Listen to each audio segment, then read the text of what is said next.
সবাইকে স্বাগতম জানিয়ে আজকে রেসিপি শুরু করছি। আজকে রেসিপি হলো তালের ফুলুলি বা তালের বড়া তৈরি করে আপনাদেরকে দেখাবো। তো চলুন রেসিপিটা শুরু করি। এখানে একটা বোল নিয়ে নিয়েছি। প্রথমে আমি তালের ফুলুলিটা বানানোর জন্য এখানে আমি তালের পাল নিয়ে নেব। এখানে আমি পরিমাণ মতো তালের পাল নিয়ে নিচ্ছি।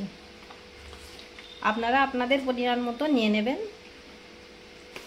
যতটা আপনাদের লাগবে ততটা নিয়ে নেবেন। তো আমার এখানে এতটা লাগছে, এতটা আমি নিয়ে নিলাম।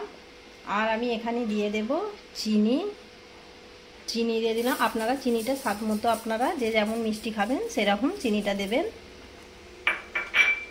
আর আমি এখানে দিয়ে দিলাম সুজি দিয়ে দিলাম, নারকেল দিয়ে দিলাম কুড়োনো, ময়দা দিয়ে দিলাম, আর 1 চিমটি মতো নুন দিয়ে দিলাম। এবার আমি সবগুলো ভালো করে হাত দিয়ে মেখে নেব। হাত দিয়ে ভালো করে মেখে নিতে হবে।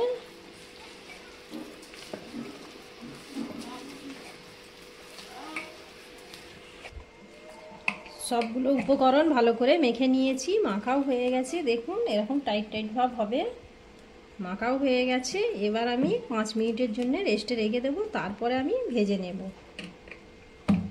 5 মিনিট পর আমি ঢাকনাটা খুলে নিলাম। এবার আমি ভেজে নেব। ভাজার জন্য কড়ার মধ্যে তেল আগে থেকেই গরম বসিয়ে দিয়েছি, আর তেলটা হালকা গরম হয়ে গেছে। এবার আমি তালের ফুলুলিগুলো ছেড়ে দেব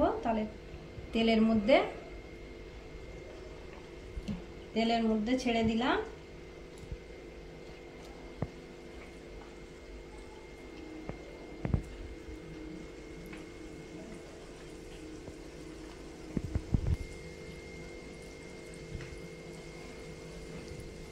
তেলের মধ্যে আমি কিছুটা পরিমাণ দিয়ে দিলাম, এবার আমি ভেজে নেব।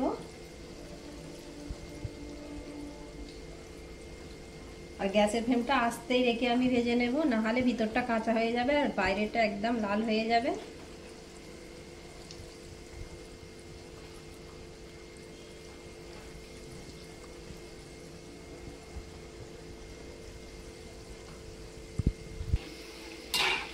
একটু উল্টে পাল্টে নিচ্ছি, উল্টে পাল্টে ভালো করে ভেজে নিতে হবে। দেখুন কত সুন্দর ফুলে উঠেছে। ফুলুলিগুলো আমি উল্টে পাল্টে ভালো করে ভেজে নিয়েছি, ভাজাও হয়ে গেছে। এবার আমি তুলে নিচ্ছি। দেখুন কালারটা কত সুন্দর চলে এসেছে। তেলের মধ্যে ফুলুলিগুলো দিয়ে দিলাম। আবারও একইভাবে আবারও আমি সবগুলো দিয়ে দেব। গ্যাসের ফ্লেমটা আমি আস্তেই রেখেছি, আস্তে রেখেই ভেজে নিতে হবে।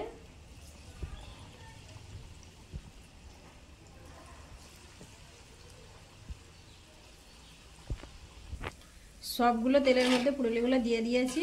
এবার আমি ভেজে নেব, নাড়াচাড়া করে ভেজে নিতে হবে, লাল লাল করে ভেজে নিতে হবে। উল্টে পাল্টে আমি ভালো করে ভেজে নিচ্ছি।